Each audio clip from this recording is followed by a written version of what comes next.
Selamat malam, Shalom. Senang bisa berjumpa dengan Bapak, Ibu, dan Saudara semuanya. Malam hari ini saya akan menyampaikan firman Tuhan yang saya beri judul Pekerjaan Roh Kudus. Yohanes pasal 16, ayat 4b sampai dengan ayat yang ke-6, dikatakan demikian. Hal ini tidak kukatakan kepadamu dari semula, karena selama ini aku masih bersama-sama dengan kamu. Tetapi sekarang aku pergi kepada Dia yang telah mengutus aku. Dan tiada seorang pun di antara kamu yang bertanya kepadaku, kemana engkau pergi? Tetapi karena aku mengatakan hal itu kepadamu, sebab itu hatimu berduka cita. Saudara-saudara, pada suatu hari Tuhan Yesus berbincang-bincang dengan para muridnya. Inti dari perbincangan itu adalah Yesus itu berpamitan kepada para muridnya bahwa tidak lama lagi dia akan pergi meninggalkan mereka dan kembali kepada Bapanya. Ketika para murid ini menyadari bahwa tidak lama lagi akan ditinggalkan, firman Tuhan mengatakan mereka mengalami duka cita. Kata duka cita itu artinya kesedihan yang begitu mendalam. Itu sebabnya memang lebih pantas dan lebih cocok dipakai di dalam peristiwa kematian. Kalau orang punya masalah, nggak akan ngomong, aku sedang berduka cita, nggak ada ya. Berduka cita itu ketika kita mengucapkan kepada orang yang ditinggalkan oleh orang yang dikasihi. Jadi pada hari itu para murid ini mengalami kesedihan yang begitu dalam, sampai dituliskan mereka mengalami duka cita. Pertanyaannya adalah, mengapa para murid ini berduka cita? Yang pertama, mereka berpikir bahwa mereka tidak akan bertemu lagi dengan Yesus. Mereka berpikir bahwa hari itu adalah perjumpaan yang terakhir. Jelas seperti orang yang ditinggal mati, orang yang dikasihi, sedihnya bukan main, karena memang tidak akan berjumpa kembali. Dan dalam hati mereka berpikir seperti itu, nggak akan berjumpa lagi. Jadi mereka sedih sekali. Padahal sebenarnya itu hanya perpisahan sementara. Karena saya percaya suatu hari, bila mereka mati, mereka pasti berkumpul kembali dengan Yesus di surga. Seperti kita, suatu hari dipanggil Tuhan, semua kita pasti masuk surga. Siapa mau duluan? Oh, enggak ada yang mau ya. Yang kedua, mengapa mereka berduka cita? Sebenarnya di balik kesedihan mereka ini ada rasa takut. Mereka kemudian ngomong satu dengan yang lain, waduh, Yesus ini akan pulang ya, apa kita kalau mengalami masalah, siapa yang nolong kita? Jadi mereka sebenarnya sedih, tetapi rasa takut itu lebih daripada itu. Yang dirasakan oleh para murid ini Yesus tahu, dan dia tidak hanya tahu, tapi dia berjanji. Dilanjutkan dalam Yohanes pasal 16 ayat yang ke-7. Namun benar yang kukatakan ini kepadamu adalah lebih berguna bagi kamu jika aku pergi. Sebab jikalau aku tidak pergi, penghibur itu tidak akan datang kepadamu. Tetapi jikalau aku pergi, aku akan mengutus dia kepadamu. Yohanes 14:26, tetapi penghibur, yaitu Roh Kudus yang akan diutus oleh Bapa dalam namaku, Dialah yang akan mengajarkan segala sesuatu kepadamu dan akan mengingatkan kamu akan semua yang telah kukatakan kepadamu. Jadi kira-kira Yesus berkata begini, sudah, kamu gak usah takut, gak usah sedih. Gak usah susah. Benar, aku akan pergi meninggalkan kalian, pulang kepada Bapa, tapi aku tidak meninggalkan kamu, seperti katanya yatim piatu. Tetapi sekarang aku akan memberi Roh Kudus. Dan bila dia datang, tinggal dalam hidupmu, yang pertama dia kerjakan adalah dia memberi penghiburan. Next, memberi penghiburan. Saudara-saudara, saya percaya tidak ada orang tidak pernah sedih. Saya percaya tidak ada yang tidak pernah susah. Dan mungkin malam ini ada yang sedih. Ada yang susah karena masalah dan pergumulan hidup. Nah, saya mau tanya, kira-kira kalau kita sedang sedih, sedang susah, biasanya apa yang dilakukan oleh seseorang yang sedang sedih atau susah. Beberapa kali saya mengajukan pertanyaan ini, kemudian ada yang menjawab, kalau saya Pak nonton film komedi Pak. Mr. Bean, saya bisa tertawa-tawa lepas. Senang sekali Pak. Mr. Bean-nya sudah buyar, saya masih tertawa katanya. Ini bahaya. Ada yang bilang saya keluar kota Pak. Wah, refreshing, betul Pak. Supaya terhibur. Kalau punya uang lebih saya sewa villa Pak. Ya boleh. Kalau saya lain lagi katanya. Ada satu bilang saya kalau sedih saya makan-makan Pak. Jadi jangan oleh sebelahnya. Kalau yang bengkak itu mungkin lagi sedih terus makan-makan, saudara. Berkembang muka belakang kanan kiri ya.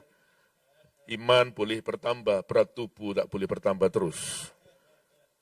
Iman boleh bertumbuh, tapi perut tak boleh maju kan gitu ya. Iya, saudara-saudara, boleh saja ketika kita sedih, kita susah mencari hiburan dengan tujuan supaya hati yang sedih ini menjadi terhibur. Boleh, asal baik dan benar. Jangan sampai punya masalah, susah cari penghiburan yang salah. Gemai, nah ini tidak boleh, saudara. Ya, harus baik dan benar, harus dicatat. Nah, apa yang kita lakukan, semuanya kita usahakan dari luar, kita masukkan ke dalam. Dengan tujuan supaya hati yang di dalam ini, yang sedih, bisa terhibur. Tapi saya ingin memberitahu malam hari ini, pekerjaan Roh Kudus berbeda dengan apa yang kita lakukan. Dia bukan bekerja dari luar ke dalam, tapi dia bekerja dari dalam keluar. Tepuk tangan dulu, saudara. Jadi, Tuhan Yesus berjanji dia tidak hanya menyertai kita, tapi dia diam di dalam diri kita. Ada dalam hidup kita, ada dalam hati kita. Dan ketika kita sedih, kita susah, dia nggak usah diperintah. Nggak usah disuruh, nggak usah dipaksa, didorong-dorong, nggak perlu. Karena dia tinggal bersama-sama dengan kita. Ketika kita susah dan sedih, otomatis dia bekerja, memberikan penghiburan yang luar biasa dalam hidup kita. Amin. Jadi saya berharap malam ini yang sedih, pulang dihiburkan oleh Roh Kudus. Melalui sebelahnya katakan kamu dihiburkan. Amin. Yang kedua, bila dia tinggal dalam hidup kita, dia akan bekerja memberi kuasa. Katakan bersama-sama memberi kuasa. Ini ayat terkenal, Kisah Para Rasul pasal 1 ayat yang ke-8. Tetapi kamu akan menerima kuasa. Kalau Roh Kudus turun ke atas kamu, dan kamu akan menjadi saksiku di Yerusalem, dan di seluruh Yudea, dan Samaria, dan sampai ke ujung bumi. Saudara-saudara, perhatikan kata kuasa. Benar, ketika dia ada dalam kehidupan kita, dia akan memberikan kuasa. Kuasa untuk apa? Dikatakan untuk bersaksi, memberitakan Injil. Jadi akhirnya kita diberi kemampuan setiap kita untuk bisa memberitakan Injil dimanapun kita berada. Ternyata dalam bahasa aslinya dituliskan dunamis, berarti kuasanya adalah kuasa yang tidak terbatas.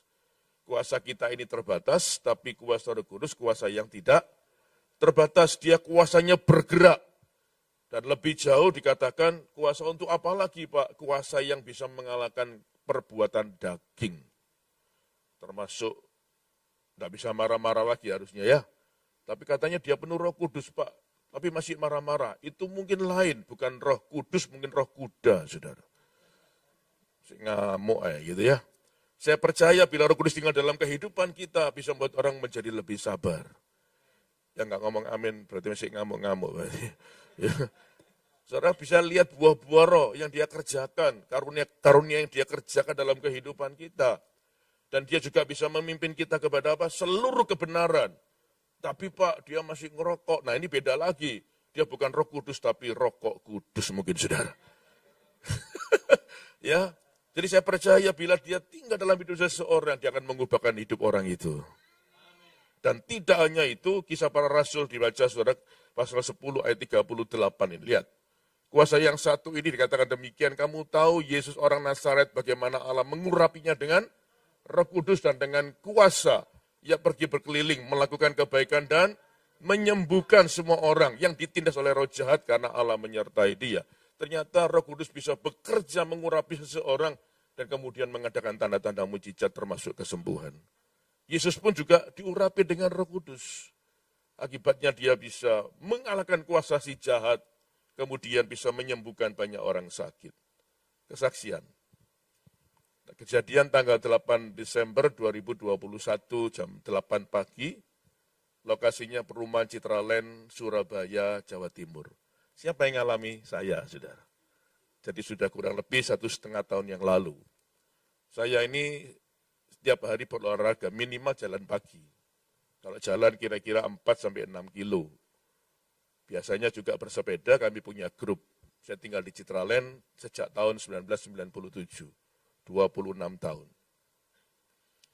Tanggal 8 Desember itu hari Rabu, biasanya kami kontak di grup.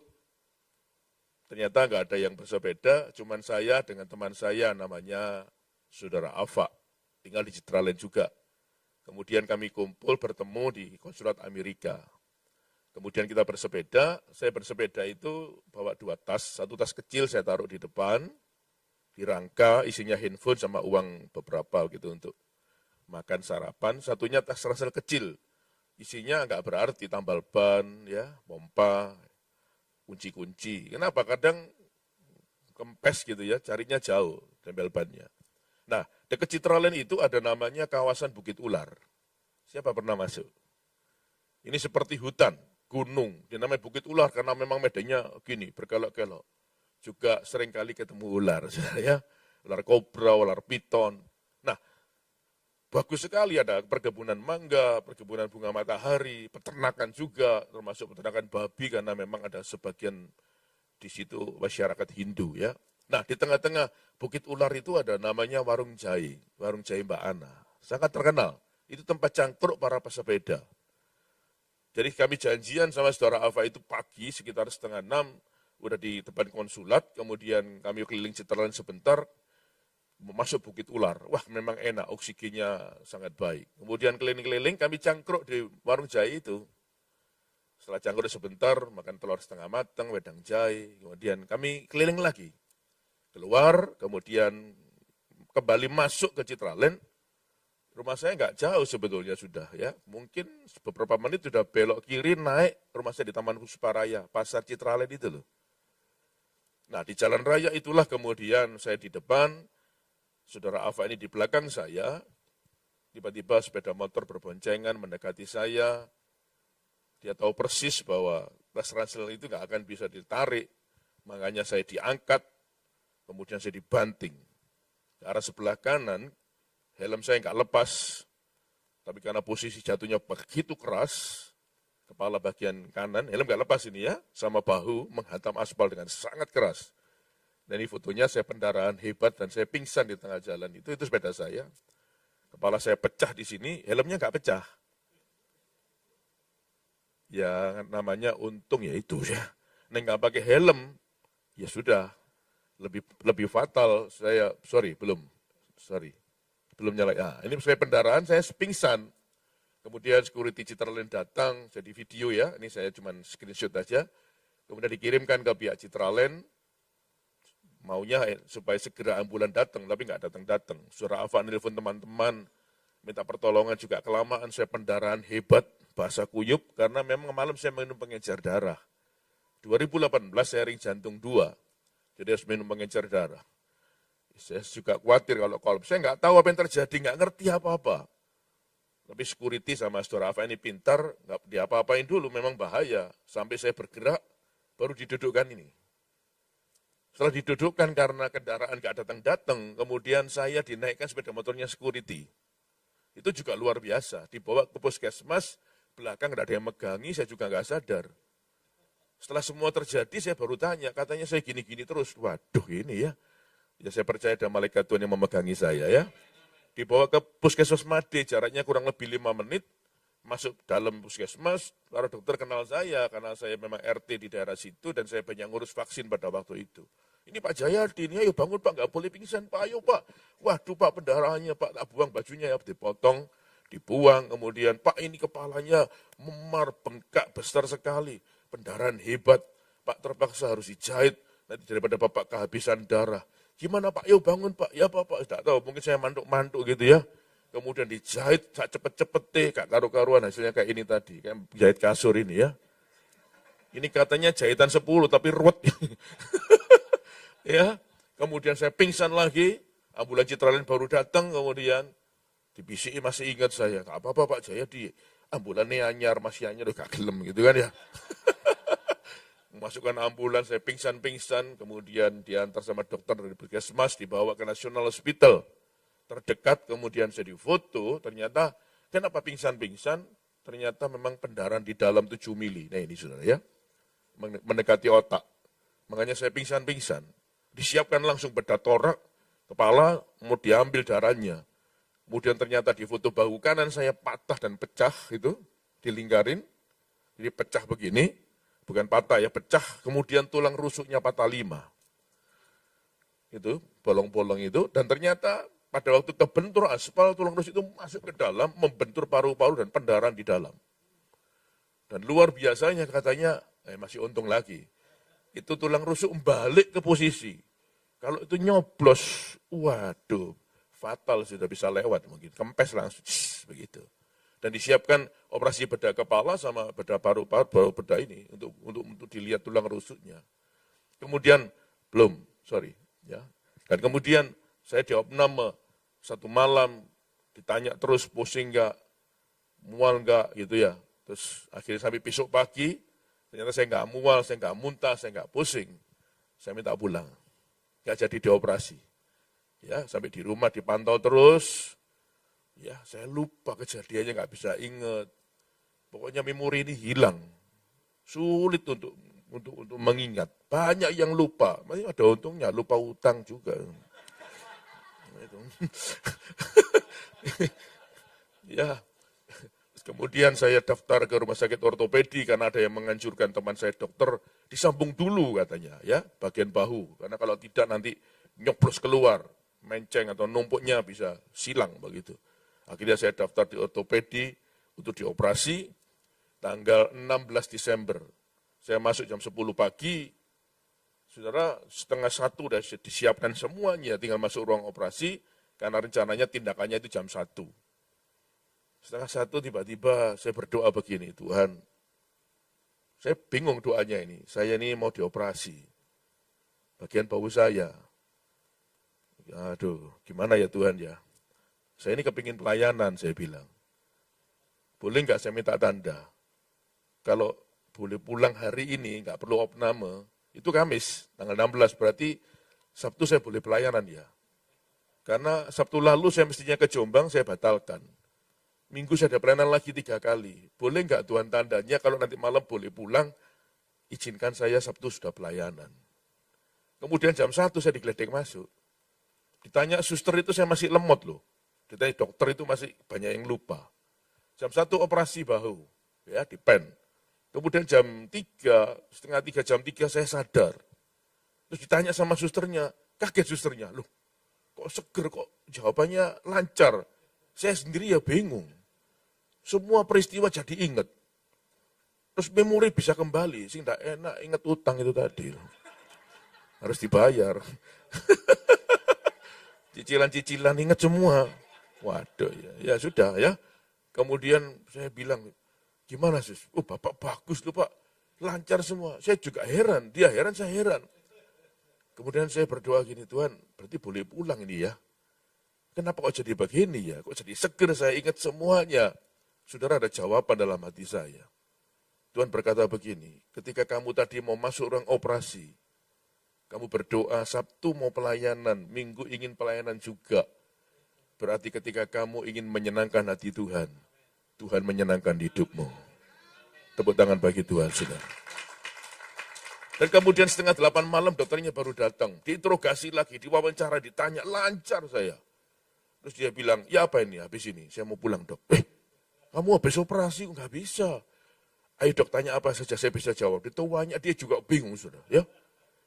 Oh iya, coba turun dari ranjang, turun. Saya jalan di ortopedi itu loh. Citralen itu. Saya jalan, sing jauh kan, muter saya. Terus balik lagi, tuanyai lagi. Ya kurang lebih jam 8 kurang 5, dia masuk ruang admin. Sebentar ya. Terus jam 8 kurang lebih, jam 8 tepat itu dia datang. Wah kamu sehat loh. Gak apa-apa wis. Boleh pulang katanya. Ditandatangani. Terus saya tanya, dok, sungguh dah dok, saya kepingin pelayanan ini dok. Bapak pendeta? Iya, saya pelayanan, saya bilang. Ya wis, pulang wis. Dok, saya mau tanya, coba ini, saudara lihat hasilnya operasi. Oh belum. Nah ini ya. Nah, kemudian ini hasilnya, saya tanya, dok, ini saya ngomong-ngomong dibuka berapa senti? 8 senti. Oke, ini berapa pennya? Pennya 8. Sekarang jam berapa dok? Jam 8. Oh berarti hidup ini gak ada yang kebetulan ya dok ya. Maksudnya dokter tahu, saya kejadian itu tanggal 8. Jam 8 pagi, saya dibuka 8 senti, dipen 8, dipulangkan jam 8 malam. Nah itu sudah. Ono katanya. Terus maksudmu apa kata dokternya? Nek oleh tombok tak tombok. Iya saya bilang gitu. Togel maksudmu? Iya pendeta kok togelan katanya. Dan akhirnya saya pulang saudara. Sabtu saya pelayanan ya 1 kali. Kemudian minggunya saya 3 kali. Semuanya lancar luar biasa. Tanggal 1 Januari, tanggal merah, itu saya masih ingat hari Sabtu. Saya sudah pergi ke Madiun, Ponorogo, Nganjuk, nyetir sendiri, dan semua bisa berjalan dengan baik atas kemurahan Tuhan. Saudara. Dan akhirnya kepala nggak perlu dibedah, tulang rusuk difoto lagi, nyambung semuanya, nggak perlu disambung. Jadi terjadi percepatan yang luar biasa, Tuhan sembuhkan secara ajaib, saudara. Tepuk tangan lagi bagi Tuhan yang luar biasa. Kemudian ada pencobaan kedua, ternyata jahitan ini infeksi. Saya nggak tahu, kemungkinan nggak bersih lah apa. Diambil satu-satu, sampai tinggal 2 itu bernanah. Kemudian berubah kayak udun. Saya jengkel, tak pitesi, ngamuk dia. Coba, nah ini ya kan. Kemudian dia lagi. Loh ini, jadi kayak gini, saudara ya. Pindah ke sini, kuat dia gede. Sakitnya luar biasa. Sakit Pak, enggak sih, sakit. Nut gitu ya. Kemudian ternyata dia turun ke bawah.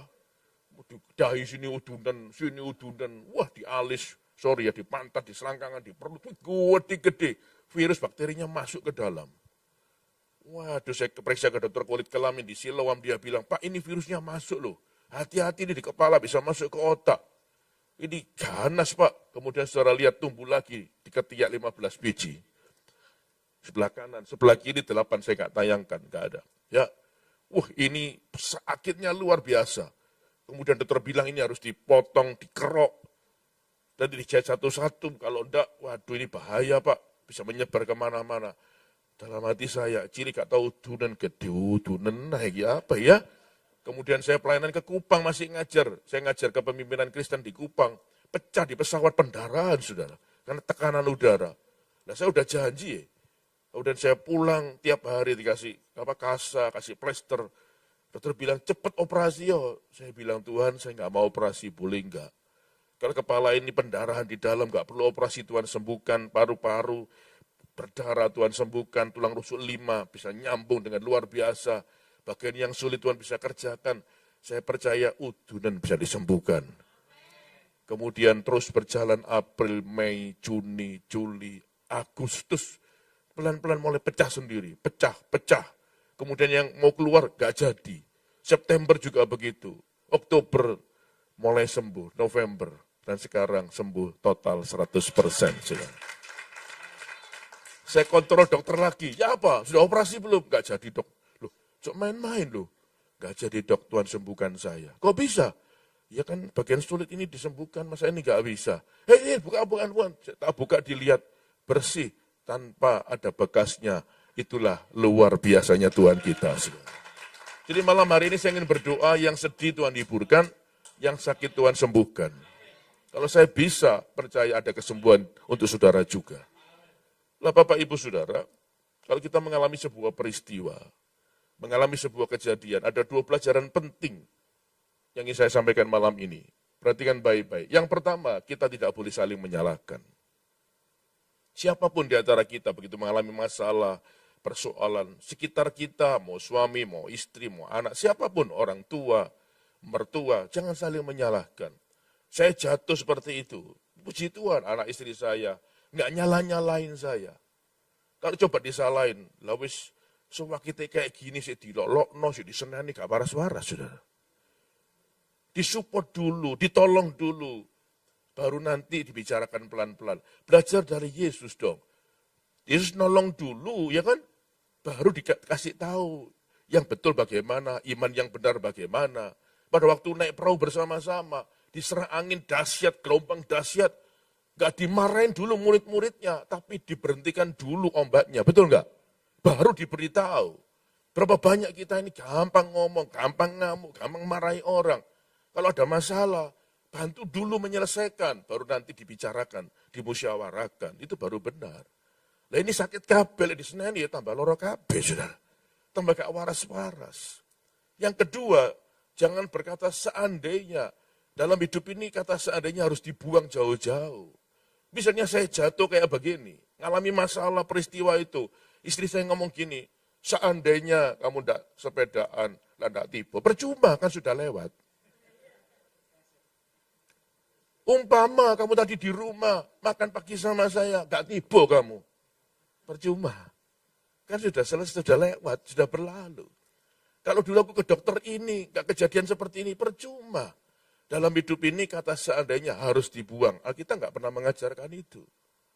Seandainya aku gak kawin sama dia, sama yang dulu, awas tak baptis 7 menit, saudara.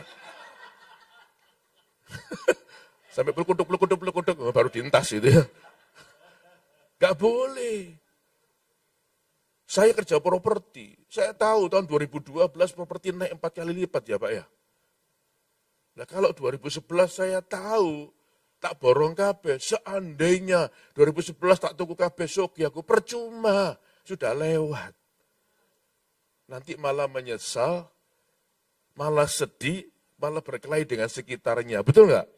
Jadi nggak boleh ngomong begitu. Seandainya kamu dulu kerja ini, sudahlah. Yang penting hari ini, karena saya percaya kita punya masa depan yang luar biasa bersama dengan Tuhan. Itu yang perlu disampaikan, bukan yang sudah lewat. Masa lalu nggak pernah bisa dirubah. Tapi saya percaya masa depan akan berubah menjadi lebih baik. Saya bersyukur anak-anak istri saya nggak ngomong begitu. Saya didukung makanya cepat sembuh juga, saudara ya. Nggak diolok-olok, saya nggak dimarahi, enggak. Dan bersyukur akhirnya bisa sembuh dengan luar biasa. Yang ketiga sekarang, dia memberi kekuatan. Katakan bersama memberi. 2 Timotius 1 ayat yang ke-7 dalam bahasa Indonesia sehari-hari berkata begini, sebab roh yang Allah berikan kepada kita, bukanlah roh yang membuat kita menjadi penakut, sebaliknya roh Allah itu membuat kita menjadi kuat. Saudara-saudara, saya menyadari, ada orang-orang tertentu ketika dia bangun tidur di pagi hari, sudah bergumul dengan masalah yang sama. Bisa sakit penyakit, bertahun-tahun lamanya menderita sakit penyakit seperti itu. Begitu bangun tidur bergaul dengan masalah keluarganya. Bangun tidur bergaul dengan masalah ekonomi dan pekerjaannya, mungkin kenakalan anaknya. Ada orang-orang tertentu begitu bangun, sudah bergumul dengan keadaan yang sama. Dan orang-orang inilah yang saya maksud, dia membutuhkan kekuatan dari Roh Kudus. Pernahkah di antara saudara yang pernah berkata mungkin beberapa tahun yang lalu mengalami masalah yang berat. Kemudian kau berkata, Tuhan aku gak kuat loh Tuhan. Pernah? Kepingin mati ya wis. Pernah? Berapa tahun? 5 tahun yang lalu? Kok masih ada sekarang sampai hari ini? Jatuhnya gak kuat, kepingin mati. Kok masih ada di sini? Berarti tanpa kita sadari, selama 5 tahun Tuhan sudah memberi kekuatan kepada kita. Dan malam ini saya ingin berdoa supaya kekuatan yang lebih besar, kekuatan yang baru diberikan kepada kita semua. Sehingga setiap kita kuat menghadapi semuanya. Amin. Percaya Roh Kudus ada dalam kehidupan kita, dia pasti memberi kekuatan kepada kita. Jadi nggak ada yang boleh lagi ngomong nggak kuat ya. Kalau kita ngomong nggak kuat berarti meremehkan kekuatan Roh Kudus. Di dalam diri kita ada kekuatan Roh Kudus.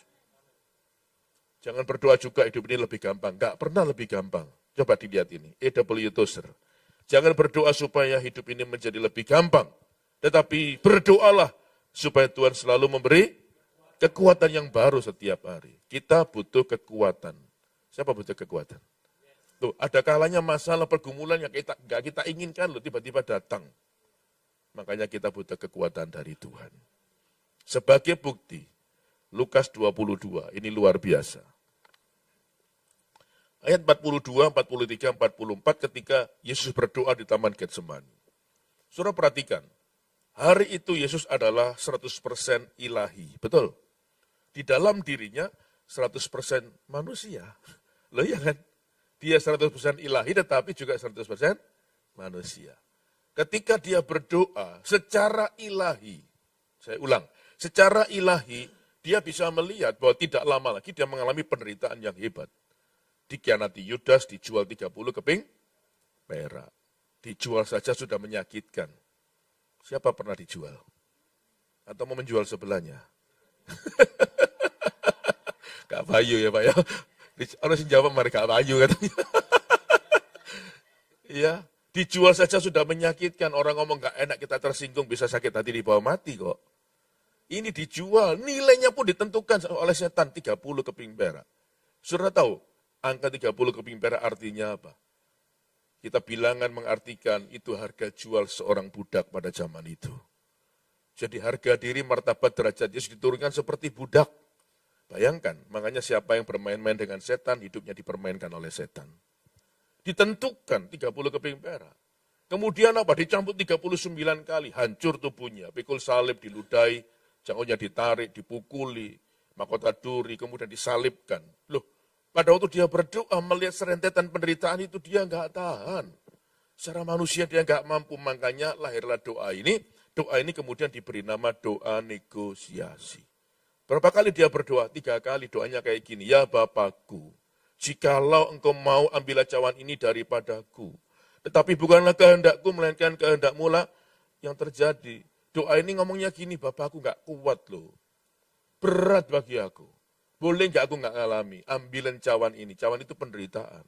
Lewatkan aku, Bapak. Ayo, Bapak. Dia berdoa 3 kali. Oke, kita lihat jawaban Bapa di surga. Maka seorang malaikat dari langit menampakkan diri kepadanya untuk memberi kekuatan kepadanya. Ia sangat ketakutan dan makin bersungguh-sungguh berdoa. Peluhnya menjadi seperti titik-titik darah yang bertetesan ke tanah. Wih, masalahnya berarti berat, bebannya begitu hebat. Sampai berdoa, peluhnya menjadi darah. Ada di antara saudara yang merasa bebannya berat. Masalahmu berat. Engkau berdoa sampai berdarah-darah ada? Tidak ada ya? Yang saya tahu memang tidak ada. Yang ada adalah ketika berdoa sampai ketiduran banyak. Saudara. Kewesel, masblek. Besok pagi bangun, maaf Tuhan, maaf. Amin. Ya. Gak ada, saudara. Ya, yang sampai berdoa berdarah-darah. Berarti penderitaan dan beban kita tidak lebih daripada Yesus. Perhatikan baik-baik. Ketika Yesus berdoa sampai berdarah-darah. Begitu beratnya. Bapa di surga tidak memberi jawaban secara audible. Tidak jelas, tetapi dia mengirimkan malaikat. Dan malaikat itu membawa kekuatan. Jelas ya? Dan diberikan kepada Yesus. Perhatikan, ketika kekuatan itu tinggal dalam diri Yesus. Perhatikan, dia dikhianati Yudas, dijual 30 keping perak. Dia bisa melewati. Ada di sini sakit hati nggak bisa lewati? Muangkel, ya. Menolak tak untal lah wong itu ya. Talek. Padahal gak bisa loh Pak. Sakit, ini bisa lewat. Kemudian dicampur 39 kali, tetap dia bisa melewati. Pikul salib. Diludahi, dicangkut, kemudian ditarik sampai berdarah-darah, dipukuli, mahkota duri, pikul salib, disalibkan, sampai semuanya dia akhirnya bisa melewati. Pertanyaannya, kenapa dia bisa melewati semuanya? Karena ada kekuatan yang bekerja di dalam dirinya. Jadi begini, saudara, menurut saya, Bapak di surga ini seperti seorang ahli strategi yang hebat. Sebelum Yesus mengalami itu semua, sudah dilengkapi dengan yang namanya kekuatan. Sehingga dia mampu melewati semuanya, tidak hanya mampu, tidak hanya bertahan, tapi akhirnya dia mengalami kemenangan yang luar biasa. Dulu, atau beberapa waktu yang lalu, mungkin kita mengalami masalah-masalah yang berat, terus mengalami. Kok tetap kuat ya? Kok masih ada hari ini? Saya beritahu, tanpa kita sadari, Tuhan sudah memberi kekuatan kepada kita. Dan saya ingin berdoa malam ini biarlah kekuatan yang lebih besar datang dalam hidup kita. Tidak hanya membuat kita bertahan. Percayalah dengan kekuatan itu. Setiap kita akan mengalami kemenangan yang luar biasa. Tepuk tangan dulu dong. Sampai kapan Pak? Sampai kapan? Nah ini jawabannya Filipi 4:13. Dalam bahasa Indonesia sehari dikatakan dengan kuasa Roh Kudus yang diberikan Kristus kepada saya, kata Rasul Paulus. Saya mempunyai kekuatan untuk apa? Menghadapi segala rupa keadaan. Apapun keadaannya. Loh, Rasul Paulus ini juga mengalami masalah-masalah yang berat loh. Tapi dia bisa menuliskan ini, berarti dia mengalami itu. Amin. Segala perkara dapat kutanggung di dalam dia yang memberi kekuatan kepadaku. Hari ini kita akan pulang, membawa kekuatan yang luar biasa. Saudara mengalami apapun malam ini, memang berat saya tahu. Mungkin banyak air mata yang keluar, tapi percayalah kekuatan Tuhan lebih besar daripada itu. Sampai kita mengalami kemenangan. Yang terakhir, biasanya pembicara kalau ngomong ini bagian terakhir, ada kelegaan dalam jiwanya. Saya bisi-bisi, aku mau gurung mangan apa? Nah, ini. Yang terakhir memberi sukacita. Yohanes 16:24. Sampai sekarang kamu belum meminta sesuatu pun dalam namaku. Mintalah, maka kamu akan menerima. Perhatikan kata menerima. Supaya penuhlah sukacita. Kita minta akan menerima. Menerima apa? Roh Kudus. Judul di atasnya Roh Penghibur. Begitu dia tinggal dalam hidup kita, maka sukacita kita menjadi penuh. Jadi orang itu kalau di dalam dirinya ada Roh Kudus, pasti hidupnya penuh sukacita. Itu masalah ya nggak pernah selesai. Tapi saya percaya dia diberi kemampuan untuk menguasai masalahnya. Bukan dikuasai masalahnya. Akibatnya dia bisa hidup penuh sukacita. Saudara lihat sebelahmu, penuh sukacita enggak? Apa belerek? Saudara lebih senang ketemu orang yang bersukacita apa yang belerek? Kita akan lebih senang ngomong panjang lebar sama dia ya. Kita berarti kehadiran kita bisa diharapkan, betul? Kepingin ketemu lagi. Tapi ada sing, gak usah ketemu manis. Gak enak ngomong ya kan? Wajahnya belerek gitu. Jadilah orang yang bersukacita supaya dikangenin sama orang lain. Ngomong sama sebelah nih, kamu ngangen nih. Kawan nih ngomong, bencet no berarti. Saudara bisa mengerti saya. Kadang kita kepingin ketemu orang itu, kepingin ketemu. Kenapa ngangen nih? Telepon pun renyah, gurih, halal, gitu ya. Orang yang telepon itu nyelekit gitu, gak enak gitu. Ngomong gak enak gitu. Tapi ada yang ngangen nih. Orang lagi kumpul-kumpul sedih, susah, bingung, iki teko, wah rame. Tapi iki ono sing kumpul seneng-seneng, iki teko maneh wis. Langsung sepi. Ngamuan, tersinggungan, gak kenaan, ngomongnya gak enak kan gitu ya. Jadi dia datang gak ada gunanya, saudara. Malah harus ngomong ini, kan si urip tak. Loh, ini repot ini sudah. Loh, sama, orang tua juga begitu. Biarlah kita sebagai orang tua, kehadiran kita diharapkan oleh anak-anak kita. Jangan sampai saudara ditelepon, kok lama? Jalannya macet. Apa mau kapan macet terus ini repot ya diharapkan kehadiran saudara. Iya kan? Mama mau ke pasar Atom nak, sing suwe sampai tutup mah. Lagi diusir saudara. Kenapa? Di rumah Radio Republik Indonesia mungkin, ya toh? Gue nasa ulang, kenapa pasar Atom mana takok? Kenapa pasar Atom mana mah? Lagi repot saudara. Saya enggak mau ikut istri saya ke pasar Atom, coplok dengkul itu. Iya toh? Saya berharap hidup ini penuh sukacita. Saudara, saya sadar kok, kita nggak bisa menyenangkan semua orang. Tapi kita harus bisa menyenangkan banyak orang. Ketika kita berhasil menyenangkan banyak orang, hidup kita diterima oleh semua orang. Pada saat dia melihat hidup kita penuh sukacita, orang akan tertarik dan bertanya, kok bisa kamu bersukacita? Kita akan ngomong, ada Yesus dalam hidupku. Di sana kita bisa memulai penginjilan kita. Amin. Dan saya percaya bila sukacita itu ada dalam hidup kita, maka hidup kita akan penuh dengan semangat. Kalau saudara melakukan sesuatu tidak semangat, hasilnya pasti nggak baik. Hasilnya nggak maksimal. pengkhotbah, gak semangat, ngantuk semua. Iki loh semangatan sing ngantuk kok. Orang sing ngangop. Ya, apalagi gak semangat. Pemimpin pujian, saudara lihat tadi. Luar biasa, tepuk tangan dulu pemimpin pujian kita loh. Sepakat. Harus begitu. Supaya apa? Menularkan itu kepada orang lain. Setuju? Jadi orang tua, masuk rumah, pulang kerja, atau apa pelayanan. Tetap bersuka cita, tetap semangat. Supaya seisi rumah juga tertular. Ojo masalah digomolin, belerok mulu. Jangan.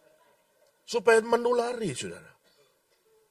Yang datang sebelahnya, ayo menulari. Nah, gitu. Nulari kok sumpek.